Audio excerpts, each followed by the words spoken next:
अस्सलामु अलैकुम वरहमतुल्लाहि वबरकातुहू। मोहतरम भाइयों, बुजुर्गों, दोस्तों, ये हमारा इस्लाह मुआशरा का 205वां सबक है।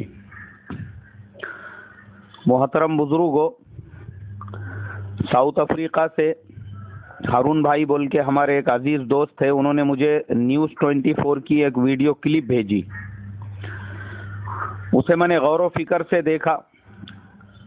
उसके अंदर उन्होंने मुकम्मल रिपोर्टिंग की है राजस्थान के मदरसों के बारे में। वहाँ की गवर्नमेंट ने एक सर्कुलर जारी किया है तमाम ज़िला कलेक्टर्स को कि मदरसों की पूरी मालूमात हासिल करो, वहाँ पढ़ाने वाले टीचर्स की पूरी मालूमात हासिल करो, पढ़ने वाले हर बच्चे की पूरी मालूमात लो। ऐसा माहौल उन्होंने पैदा कर दिया है जिसकी वजह से मदरसे में पढ़ने वाले बच्चे और पढ़ाने वाले मुअल्लिमीन परेशान हो चुके हैं। इसलिए कि उनका कहना यह है, बार बार पुलिस आ रही है जांच के बहाने से। पुलिस की गाड़ियां देखकर, उनकी ड्रेसिंग देखकर हमारे बच्चों के ऊपर एक डर का माहौल बन रहा है। मैं सोचने लगा, ये कैसा कानून है, ये कैसा सर्कुलर है। जब हिंदुस्तान एक सेक्युलर मुल्क है तो ये सर्कुलर सबके लिए होना चाहिए था। आरएसएस के लिए भी होना चाहिए था, विश्व हिंदू परिषद के लिए भी होना चाहिए था, बजरंग दल के लिए भी होना चाहिए था।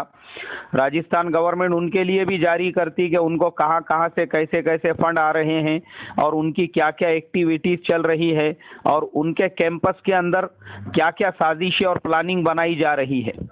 ये उनके लिए भी होना चाहिए था, सिर्फ मदरसों के लिए। वहाँ की जो मुख्यमंत्री जी है वसुंधरा राजे जी, मैं उनसे रिक्वेस्ट करूंगा कि मैडम, जैसे आप जो है एक शाही घराने से ताल्लुक़ रखती है, आपके राजस्थान में रहने वाला हर आदमी वो शाही घराने से ताल्लुक़ नहीं रखता है।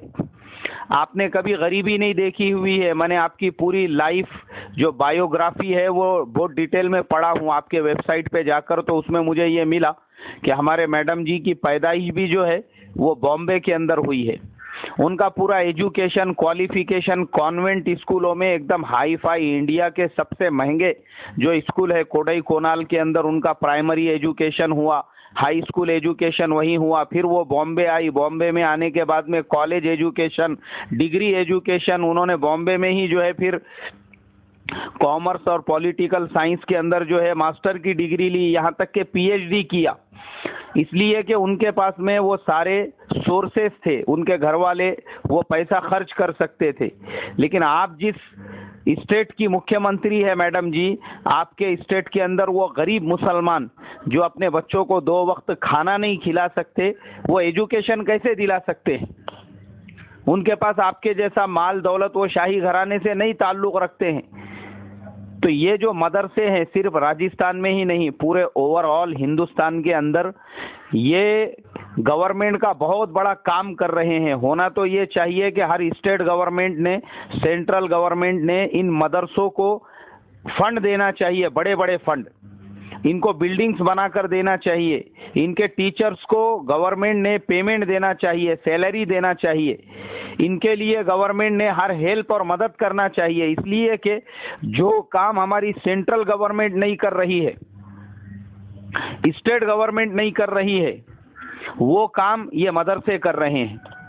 ये मदरसे उन बच्चों को, जहाँ तक हमारी गवर्नमेंट नहीं पहुँचती है, उनको अपने घरों से ला कर उनको इल्म से, उनको शिक्षण से, उनको तालीम के जेवर से आरास्ता कर रहे हैं। मैं आपको बता दूं, ओवरऑल हिंदुस्तान के अंदर तकरीबन 40,000 मदरसे चलते हैं और उन 40,000 मदरसों में और मदरसों के अलावा अगर मकतब भी ले ले तो फिर उसका आंकड़ा हम नहीं गिन सकते। लेकिन उन टोटल मकातिब और मदरसों में जो पढ़ने वाले स्टूडेंट्स हैं वो तकरीबन 10 करोड़ बच्चों के करीब में है। 10 करोड़ बच्चे पूरे ओवरऑल इंडिया में हमारे मकतबों और मदरसों के अंदर पढ़ते हैं। मैं आपको बता दूं, गवर्नमेंट के फिगर के हिसाब से अगर हम देखेंगे तो हिंदुस्तान के अंदर मुसलमानों की आबादी 15% है। गवर्नमेंट ने ऑलरेडी उसके अंदर 1/3 मतलब 7 से 8% कम करके बताया है। उसको भी अगर हम ऐड करेंगे तो मुसलमानों की आबादी 23 से 24% इंडिया में होती है। और अगर हम उसको करोड़ के अंदर गिनेंगे तो 30 करोड़ से ज़्यादा हिंदुस्तान में मुसलमानों की आबादी होती है। 30 करोड़ मुसलमानों में से अगर 10 करोड़ मुसलमान बच्चों को, यानी जो ये जो 30 करोड़ है वो बालिग है, जो वोट डाल सकते, ये उनकी आबादी है, लेकिन उनके जो छोटे छोटे बच्चे हैं, उन 10 करोड़ बच्चों को अगर हमारे मदरसे वाले उनको इल्म दे रहे हैं तो गवर्नमेंट ने उनकी मदद और हेल्प करना चाहिए, बजाय उनकी तहकीकात करने के। हमारी गवर्नमेंट को पता होना चाहिए कि मुसलमानों के 5 करोड़ से कम बच्चे ऐसे हैं जो गवर्नमेंट स्कूल्स के अंदर, जो कॉलेजेस और यूनिवर्सिटीज के अंदर पढ़ते हैं। इतना कम हमारा परसेंटेज है, लेकिन मदरसों में चूंकि मदरसे वाले कोई फीस नहीं लेते, बल्कि उल्टा बच्चों को खिलाते हैं, कपड़े पहनाते हैं, चप्पल जूते देते हैं और साथ में इल्म भी देते हैं, क्योंकि मुसलमानों की हालत ही वैसी है। गरीब मुसलमान कहाँ से अपने बच्चों को लाकर खिलाएगा भी, पिलाएगा भी और स्कूलों में जाके हजारों रुपये डोनेशन भी भरेगा? ये तो वही कर सकता है जिसके पास में मालो दौलत की नदियां बह रही है, बाकी हर आदमी तो नहीं कर सकता। अब ये मदरसे इतना बड़ा काम कर रहे हैं, इतना बड़ा काम कर रहे हैं। आज हमारे मुल्क को मदरसों ने ऐसे ऐसे लोग दिए हैं कि हम उसका अंदाजा भी नहीं लगा सकते। मदरसों से कलेक्टर निकल रहे हैं, मदरसों से डॉक्टर्स निकल रहे हैं, मदरसों से इंजीनियर्स निकल रहे हैं, मदरसों से पढ़ने वाले बच्चे बाहर निकल के ग्रेजुएशन करके उसके बाद में मास्टर डिग्रीज लेकर मुल्क के इकोनॉमी का और मुल्क के तरक्की का एक जरिया बन रहे हैं। ये हमारी गवर्नमेंट ने सोचना चाहिए। बिला वजह मदरसों को परेशान करना, मदरसों में ऐसे अहकाम जारी करना, मदरसों के टीचरों को परेशान करना, ये कहाँ की अक्लमंदी है? सोचने की बात है, बिला वजह का।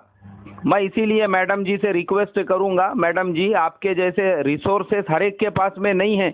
आप एक गरीब स्टेट की जो है मुख्यमंत्रिया है, हाँ आपके पास में वसाइल थे, आपने हायर एजुकेशन हासिल किया, लेकिन आपके स्टेट में या पूरे हिंदुस्तान में रहने वाले हर गरीब इंसान के पास में ये सोर्सेस नहीं है। और मदरसों में, अब मैं आपको बता दूं, मैडम जी ने राजस्थान के बाहर निकल के अगर थोड़ा सा सर्वे की तो मुझे लगता है उनको पता चलेगा कि वेस्ट बंगाल के अंदर जहां पे बाज़ाब्ता गवर्नमेंट की तरफ से मदरसों को ग्रांट मिला हुआ है, वहां के मदरसों में 10 to 15% बच्चे अदर रिलीजन्स के भी आके पढ़ते हैं, हिंदू समाज के भी पढ़ते हैं, दूसरे बिरादरियों मदरसों में पढ़ते हैं, बाज़ाब्ता मदरसे की तालीम हासिल करते हैं। क्यों? इसलिए कि मदरसों में, जैसा मैंने आपको बताया, फ्री में सारे रिसोर्सेस है, तो गैर लोग भी अपने बच्चों को वहाँ पे मदरसों में लाके डाल रहे हैं। मैंने खुद मेरी आंखों से एक इंटरव्यू के अंदर वो पूरा सर्वे देखा वेस्ट बंगाल में चलने वाले मदरसों का, कि क्योंकि वहाँ भी इतनी ज़्यादा गरीबी है, जो हमारे गरीब हिंदू भाई है वो बोलते हैं हमारे लोगों के ऐसे स्कूल नहीं है, चलो मुसलमानों के हैं तो वहीं पर अपने बच्चों को ले जाके डालो, कम से कम हमारे बच्चे लिखना पढ़ना तो सीखेंगे। तो मदरसे इतना बड़ा काम कर रहे हैं। मैं यही कहूँगा कि गवर्नमेंटों ने बजाय मदरसों को टॉर्चर करने के, मदरसों पे वॉच रखने के, मदरसों को कंडमनेट करने के, मदरसों की हेल्प करना चाहिए। बल्कि हर कलेक्टर को ये ऑर्डर देना चाहिए कि अपने इलाके के मदरसे वालों से पूछो, तुमको पानी की तकलीफ है क्या, तुम्हारा कुछ काम है क्या, तुम लोगों के लिए हम क्या कर सकते हैं। गवर्नमेंट ने बाज़ाब्ता उनके लिए फंड जारी करना चाहिए। मदरसे शिक्षण विभाग के अंदर इतना बड़ा काम कर रहे हैं जो हमारा जिला परिषद नहीं कर रहा है, जो हमारा शिक्षण मंत्रालय नहीं कर रहा है, जो हमारा शिक्षण विभाग नहीं कर रहा है, वो काम आज हमारे मदरसे कर रहे हैं। तो इसके लिए वहाँ के जो मदरसों के भी जिम्मेदार हैं उनसे भी मैं ये रिक्वेस्ट करूँगा कि भाई आप लोग भी परेशान मत हो। देखो, हम हिंदुस्तान में रहते हैं, हमारा मुल्क एक सेक्युलर मुल्क है। बजाय डरने के, परेशान होने के, आप सब लोग एक प्लेटफॉर्म पे आओ, इसलिए कि ये मसला एक मसलक के मदरसों का नहीं है, ये मसला है ओवरऑल मदरसों का, हर मसलक के मदरसों का। उन्होंने कॉमन, अब ये जो मुसलमान आपस में लड़ते हैं ना, जो हमारे कुछ भाई बोर्ड लगाते हैं, देवबंदियों का मस्जिदों में आना मना है और तबलीगियों का मस्जिदों में आना मना है, शादियों में आना मना है। अब मैं उनसे पूछता हूँ कि गवर्नमेंट ने किसी मसलक के नाम पे ये सर्कुलर नहीं जारी किया कि ये जांच खाली एक मसलक के मदरसों की होंगी, कॉमन जारी किया उन्होंने। हर मसलक के मदरसों की जांच चल रही है, चाहे वो बरेलवी हो, देवबंदी हो, अहले हदीस हो, गैर मुक़ल्लिद हो, चाहे कोई भी हो या सलफ़ी हो। अब तमाम लोगों ने मिलकर मुत्तहिदा एक प्लेटफॉर्म पे आना चाहिए और हर मसलक के जिम्मेदारों ने एक जगह जमा होकर वो एक मेमोरेंडम लिखकर पहले तो खुद अपनी मुख्यमंत्री साहिबा जो है उनसे मुलाकात करे। और उनका एक्चुअली होता कैसा, आपकी मुख्यमंत्री साहिबा बहुत हाई फाई है, एक तो शाही घराने से है, दूसरा उनकी पूरी जिंदगी बॉम्बे के अंदर गुजरी हुई है, सिर्फ इलेक्शन के टाइम पे वो राजस्थान आती जाती रही है और वो बाय चांस बोलो या बाय लक बोलो वो वहाँ की मुख्यमंत्री बन गई है, वरना उनकी लाइफ स्टाइल पूरी एकदम हाई फाई गुजरी हुई है और एजुकेशन भी उनका बहुत ज़्यादा हाई फाई है। इसलिए वो खुद उनको नहीं पता है कि हमारे यहाँ मदरसों में क्या होता है, क्या पढ़ाते हैं, क्या नहीं पढ़ाते हैं। हमारी जिम्मेदारी है उनको से जाके मिल के उनकी ये बदगुमानियों को हम पहले दूर करें। हम अपने सिलेबस की बहुत सारी जेरोक्स कॉपीज वगैरह पहले अंग्रेजी के अंदर उसको कंप्यूटर से टाइप करके वो सब ले जाके उनको दिखाए, बताए कि देखो हम ये काम कर रहे हैं, अब तक हमने इतने बच्चों को पढ़ाया है, हम ऐसा काम कर रहे हैं कि बजाय आप हमारी जांच की हमारी हेल्प आपने करना चाहिए। उनके गलत फहमियों को पहले जाकर हम दूर करें। और अगर ये मसला वहाँ पे हल हो जाता है बहुत खुशी की बात है, और नहीं होता है तो फिर आप तमाम मसालिक के लोग मिल के जाओ और जाके दिल्ली में हमारे प्रधानमंत्री नरेंद्र मोदी साहब से भी मुलाकात करो, उनको भी जाके वो तमाम रिपोर्ट्स दो और बताओ उनको कि सर आप तो टीवी में बोल रहे हैं सबका साथ सबका विकास, फिर हमारा साथ कहाँ पे है, ये हम खुद फुकट में आपका विकास कर रहे तो वो विकास में भी आप अड़थड़ा डाल रहे हो। उनसे जाकर आप बात करो, क्योंकि आप भी इस मुल्क के नागरिक हैं, आप कोई पाकिस्तान या बांग्लादेश से आए हुए नहीं हैं, हिंदुस्तान के सिटीजन हैं, आप भी वोट डालते, आपको भी उतना ही हक है जितना आरएसएस, बीजेपी, विश्व हिंदू परिषद, बजरंग दल के किसी आदमी को पीएम से बात करने का है, उतना ही हक हिंदुस्तान के एक आम मुसलमान को भी है।